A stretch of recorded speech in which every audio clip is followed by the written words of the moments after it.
Halo everyone, lagi bersama gue di channel YouTube official channel terkece dan terkeren cuy. Konten lagi seperti biasa, konten kehidupan tentang teman-teman kita semuanya yang pasti ya kan. Mungkin kalau misalnya ada yang brengsek itu temen lo, bukan temen gue gitu, nggak bercanda. Jadi konten kali ini gue mau bikin konten kehidupan. Nah, gue pengen ngasih tau dulu sebelumnya, bahwasanya tuh gue konten yang kegebaran laki-laki itu tuh bakal nggak sorry banget nggak bakal ada lagi, dan kedepannya itu mau gue ganti dengan mungkin kayak traveling gitu, kayak kita kemana gitu ya, kayak misal gue kemana atau gue bikin dulu dokumentasi, sedikit dokumentasi lah. Mungkin lu yang pengen kesana tapi lu belum kesampean, lu hanya bisa ngeliat YouTube, ya silahkan gitu, tapi gue doain lu semoga bisa kesana juga. Nah, gitu sih rencananya, ibaratnya yang dimana jalan-jalan ataupun ya thrifting atau apalah segala macam. Tapi gue juga mau ngucapin terima kasih sebelumnya buat yang kemarin udah nonton, bahkan sampai tembus 5,1 ribu penonton di shoot. Ya walaupun di shoot itu walaupun hanya beberapa yang sengaja lewat doang dan gak semuanya nonton, ya gue terima kasih lah buat lu semua. Tanpa lu juga ya gue nggak bakal bisa lah, walaupun lu gue ngonten gitu kayak gini kan, kalau misalnya nggak ada penonton percuma juga gitu. Nah, hmm, mau ngasih kontennya kali ya langsung ya. Ya udah, jangan lupa subscribe, like, komen. Oke, go to the content. Masuk kontennya. Masuk intinya. Bentar, sabar. Santai, santai. Enjoy.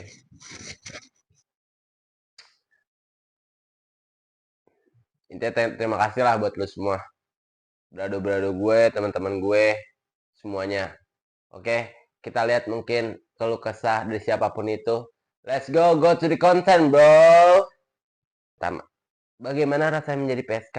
Rasanya tidak enak. Biar mudah mendapatkan uang dalam waktu semalam, tapi tetap raga dan hati saya kosong dan sangat lelah. Belum lagi mendapatkan klien yang kurang ajar dan meremehkan saya. Beruntung saya masih dilindungi oleh orang-orang yang berniat jahat dengan saya. Dulu waktu masih kuliah dan saya berumur 19 tahunan, kerja sampingan saya PSK. Oh, dari 19 tahun, bro. Berawal dari saya menjadi simpanan lama-lama ketagihan, bukan nagih seksnya ya, tapi nagih gampang dapat uangnya. Setelah kontrak simpanan saya berakhir, saya jadi freelance PSK waktu itu. Oke.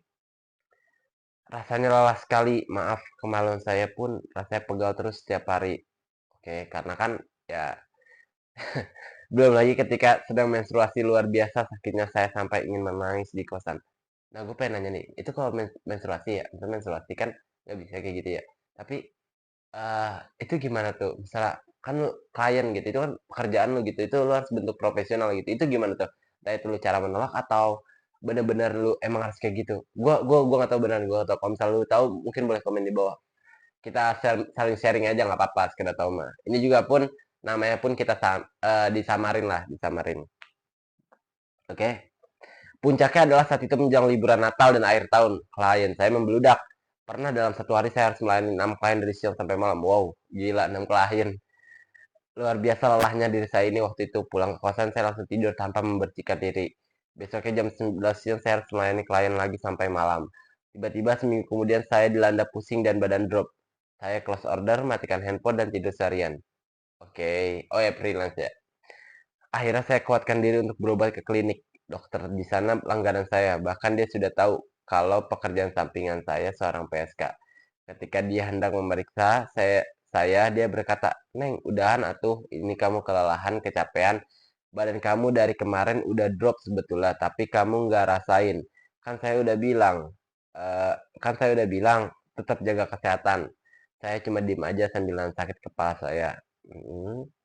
Setelah itu saya pulang dan berjalan pelan-pelan di pinggiran ruko, pinggir jalan. Tepat jam setengah 6 sore, saya melihat di jalan para wanita muda pekerja kantoran pulang kerja. Oke deh, jadi ngelihat kayak mungkin teman-teman apa ya, teman-teman sepantaran dia lah, ibaratnya yang pada pulang kerja gitu, entah itu kantoran, pabrik atau segala macam, intinya dalam satu titik pulang kerja. Tadi mana ya? Dengan mengendarai motornya, lengkap dengan kotak bekal makanan yang ditaruh di bawah kakinya. Ada yang rapi dengan flat shoes-nya dan ada yang ingin memakai sandal swallow-nya. Anjir. Sejenak saya tersenyum membayangkan posisi saya seperti mereka, lelah bekerja dengan penatnya urusan kantor, pulang istirahat sambil menikmati streaming film dan cemilan di depan. Seketika saya mengingat keluarga saya di rumah. Saya pulang ke kosan, makan sebentar dan minum obat. Setelah itu saya menelpon ibu di rumah, saya rindu rumah waktu itu. Keluarga pun tidak ada yang tahu saya PSK. Oke, jadi keluarga itu ceritanya di kampung. Jadi dia nggak ada nggak tahu kalau dia jatuh PSK. Intinya dia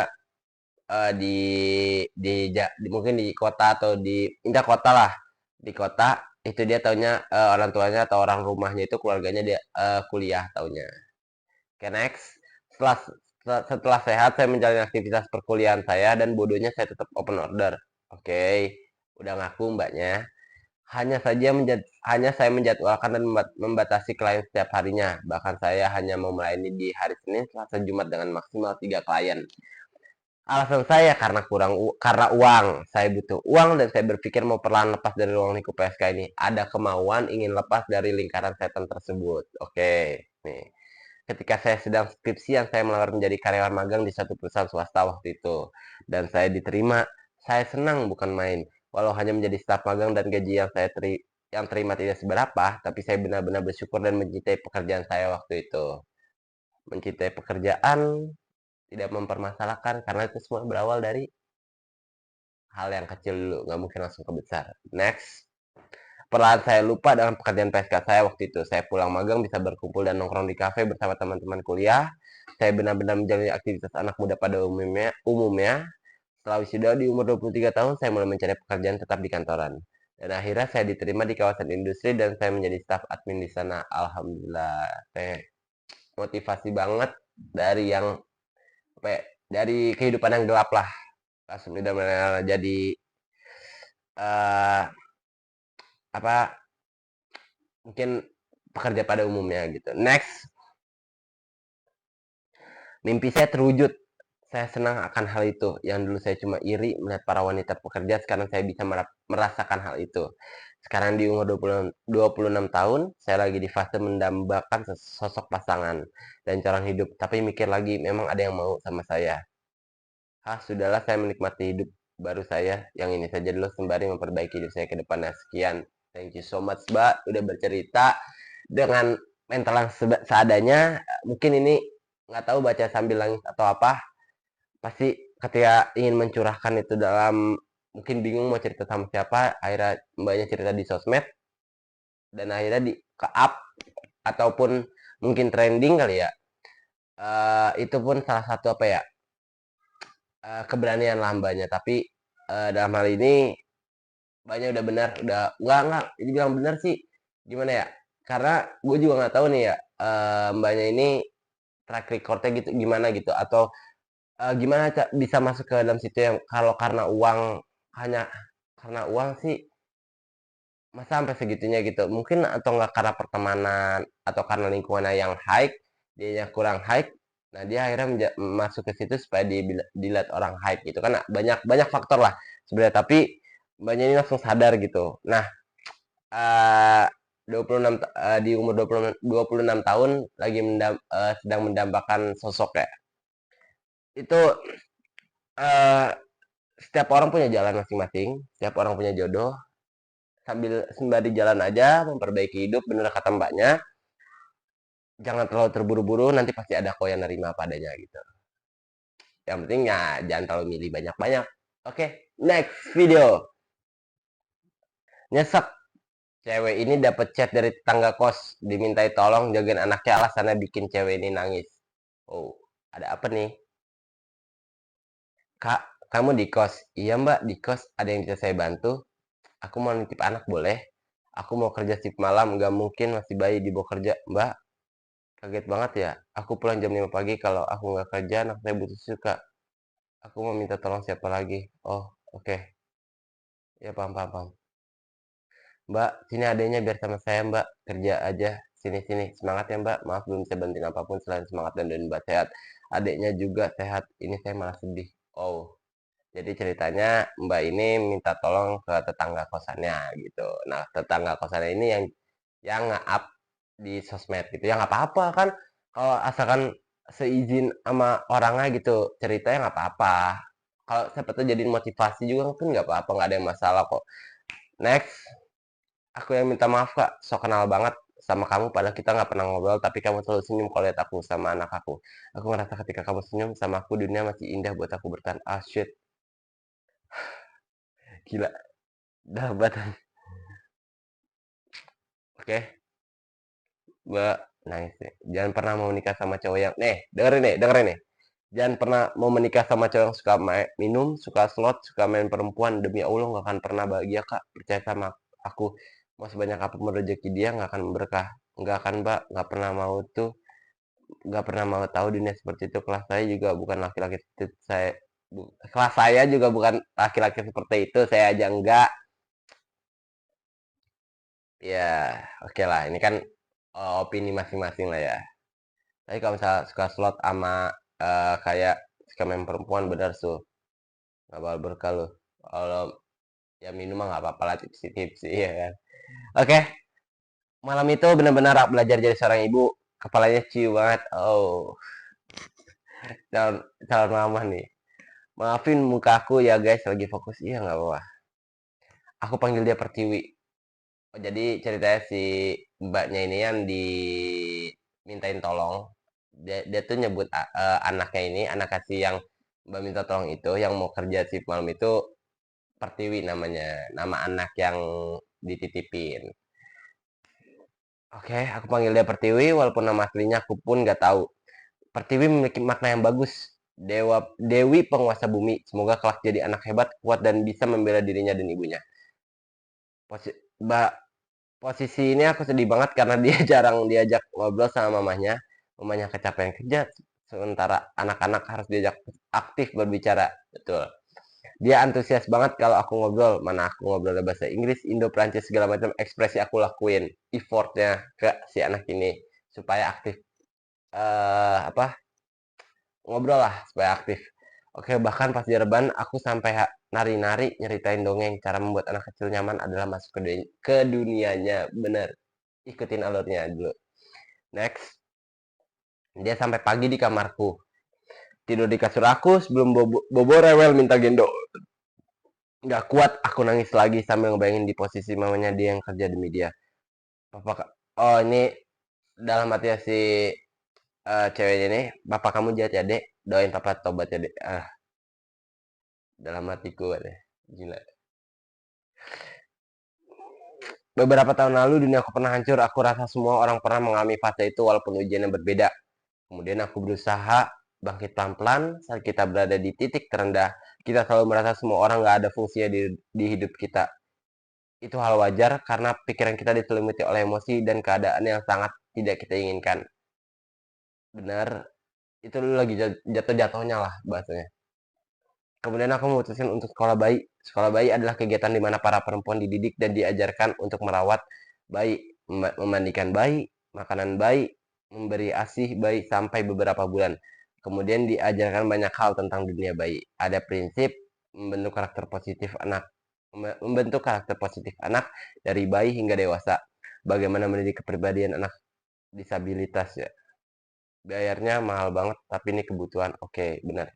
Kebutuhan seorang wanita mungkin kalau kata simbanya ini.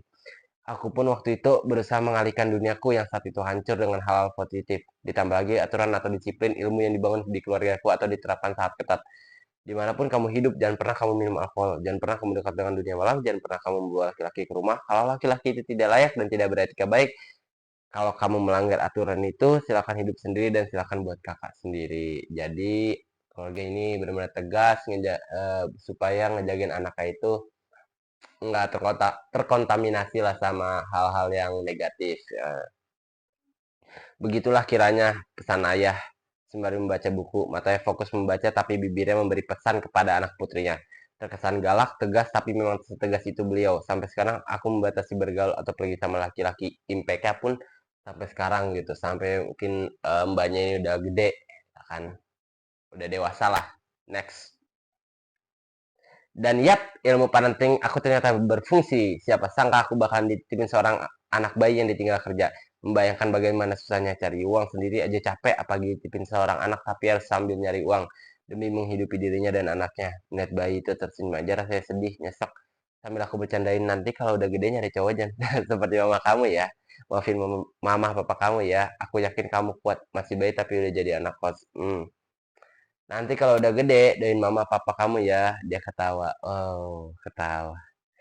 Demi apapun ngegendong bayi kelamaan itu pegel banget. Bayi kadang suka rewel kalau mau tidur. Benar-benar malam itu aku belajar jadi seorang ibu. Baru sejam menggendong aja tanganku pegel banget, apalagi mamanya tiap hari ya. Aduh, nangis pasti dia mau minum susu. Bentar ya sayang ya, onti buatin dulu ya. Iya, kenapa ya kalau misalnya ini onti? Onti itu apa ya? Kakak kali ya atau apa gitu? Gak, gue kurang paham deh. Dan beneran pas lihat dia tidur aku nangis sendirian. Ternyata gini ya jadi orang tua terlebih seorang ibu. Sembari aku buka laptop, natap bayi cantik itu tidur pulas, memastikan dia baik-baik saja. Kebangun sebentar langsung dipuk-puk. Aku lanjut ngerjain kerjaan. Buat laki-laki, please kalau finansial kalian belum mapan, mental kalian belum siap, jangan ajak-ajak orang nikah. Pernikahan gak semudah itu, bener. Kayak sekarang trennya anak-anak pada nikah muda tuh apa gitu. Kalau misal lu, aduh, bukan secara uang doang gitu. Mental juga eh dilihat dulu, dipikir-pikir juga, anjir. Anak orang harus dirawat, dibahagiakan, dipenuhi segala kebutuhannya. Jadi perempuan itu nggak mudah. Kata orang-orang yang pernah komunikasi sama aku tuh galak banget di tag bukan, tapi aku cengeng selalu beginian. Nggak masalah mbak. Jadi kalau misalkan kalau ya wajar sih kalau kayak gini mah ya pasti terlalu lah. Gue aja dengar ceritanya aja langsung kayak ngedep aja gitu. Apalagi ya intinya sehat-sehat lah buat mbaknya, bayinya, dan juga mungkin mbak yang lagi kerja juga yang si malam itu semoga pasti ada jalannya lah, pasti ada jalannya apapun itu. Oke. Oh, gue sedih banget. Next. Tadi berikan materi ranking seorang pemuda di Acehan ya, ibu kandung yang babak, babak belur tolol.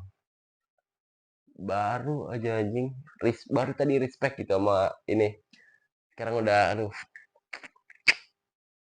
ini apaan sih? Cuma kayak gini doang. Masalah mau banyak gitu anak-anak sekarang kayak motor minta aerok, minta ini itu gitu. Sampai anjing, sampai udah ngebunuh. Enggak lu, gue tanya lu punya punya rasa kasihan gitu gitu. Gue lebih baik orang yang sorry ya orang mungkin jadi kriminal tapi dia pada tempatnya gitu. Tapi dia pada sama orang tuanya tuh kayak sayang gitu kan, kayak nggak pernah nunjukin sisi sisi brengseknya dia gitu. Kalau gue mending kayak gitu gitu daripada punya ya yang kayak gini contohnya kan. Oke, next. Bawa ibunya ke sini mas, bisa bawa motor ini. Oh jadi ada yang nge-stitch ya, nge-stitch dibalas. Keduanya juga boleh mas, atau semua yang saya punya mas boleh ambil.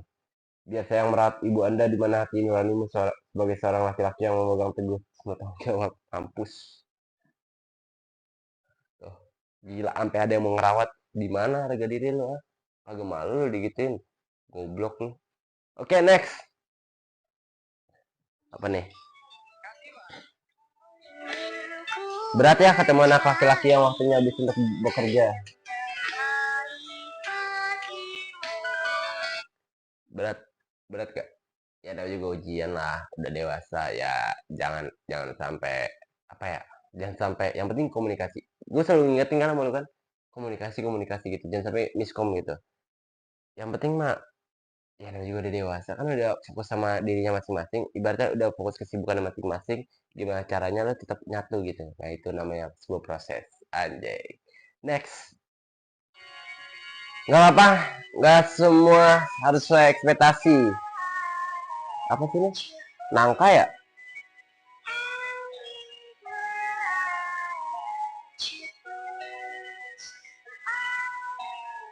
Ini buah apaan sih? Gue nggak tahu nih buah apaan. Kalau misalnya lu tahu mungkin boleh komen di bawah. Ini kayak yang ini batangnya kayak ini. Nah, apa? Eh, bener nggak semuanya nggak sesuai ekspektasi John. Ya makanya gue selalu ngingetin sama lo semua, teman-teman gue, berado-berado, jangan terlalu berekspektasi lebih lah. Kita punya mimpi boleh, tapi jangan terlalu apa ya? Setiap lu melakukan, jangan lu mikir enaknya gitu. Lu pikir paling terburuknya di dalam situasi itu atau yang lu kerjakan itu. Oke, next. Perbaiki dulu pondasimu, kuatkan dulu bahumu, nanti dulu urusan asmara. Ingat, kalahmu sudah terlalu banyak. Jangan sampai kamu tidak jadi apa-apa hanya karena urusan cinta. Tuh, gua selalu ingetin sama lu kalau belum mapan, kalau masih ngerepotin orang atau enggak apa ekonomi keluarga lu masih gak stabil gitu. Jangan pacaran dulu, gua kasih tau mah bener dah. Daripada lu buang-buang waktu, bukan buang waktu ya.